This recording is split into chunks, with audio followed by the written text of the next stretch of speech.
Power star Pawan Kalyan అభిమానులు heading చూసి అప్పుడే కంగారు పడద్దు.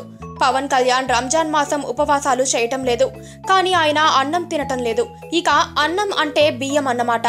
పవర్ స్టార్ ఇక నుంచి వైట్ రైస్ తినకూడదు అని డిసైడ్ అయ్యాడట. ఈ నిర్ణయాన్ని ఆల్రెడీ ఆచరణలో పెట్టాడట. ఇంతకీ పవన్ కళ్యాణ్ ఇలా సడన్ గా రైస్ తినటం మానేయాల్సిన అవసరం ఏమొచ్చింది? ఇదంతా లుక్ కోసమే అండి. మీకు తెలిసిందే, వైట్ రైస్ లో క్యాలరీలు ఎక్కువ ఉంటాయి. అందుకే మనలాంటి సాధారణ మనుషులు ఫిట్ గా ఉండటం చాలా అరుదుగా చూస్తూ ఉంటాం. ఈ మధ్యకాలంలో పవన్ ఫిట్నెస్ సరిగ్గా మెయింటైన్ చేయటం లేదు.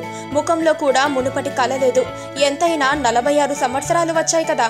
ఈ వయసులో గ్లామర్ మెయింటైన్ చేయటం కొంచెం కష్టమైన విషయమే అయినా సినిమా ఫీల్డ్లో ఉన్నాక తప్పదుగా.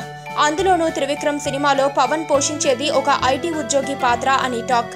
మరి అలాంటప్పుడు కొంచెం యంగ్ గా ఫిట్ గా కనిపించాలి కదా. అందుకే పవన్ కళ్యాణ్ ని రైస్ తినటం మానేయమని త్రివిక్రమ్ సజెస్ట్ చేశారట. కనీసం మరో 5-6 నెలల వరకైనా పవన్ కళ్యాణ్ ఇంట్లో బియ్యం వండటం దాదాపుగా అసాధ్యం. పవన్ ఆల్రెడీ ఒక డైటీషియన్ ని కలిసి తనకు కావలసిన డైట్ ప్లాన్ తీసుకున్నాడట. ఇక అన్నానికి బదులు సలాడ్స్, అవే స్టిమ్డ్ మాంసం తినమంటారేమో. ఇక జిమ్ లో కూడా చెమటలు చిందించనున్నాడు పవర్ స్టార్. ఇన్ని కష్టాలు పడేది అభిమానుల కోసమేగా. పక్కనే ఒక గంట సింబల్ కనిపిస్తుంది కదా, దాన్ని నొక్కారనుకోండి, మేం చేసే వీడియో అప్డేట్స్, నోటిఫికేషన్స్ అన్నిటితో మీ డివైస్ లో వాలిపోతాం.